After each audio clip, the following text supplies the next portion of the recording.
Lastly, I'm going to be talking about an extrapyramidal tract.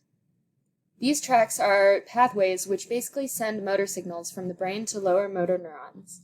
They then innervate muscles to produce movement. They originate in the brainstem and travel all the way down to the spinal cord, carrying these motor fibers.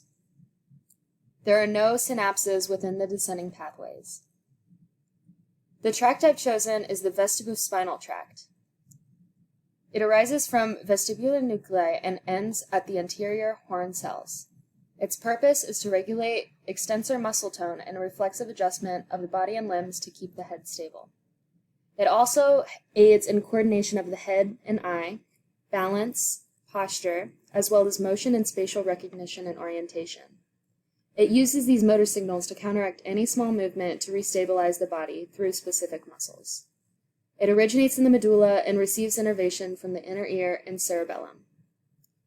Right here in pink, I've depicted these efferent pathways, and then over here are the afferent pathways.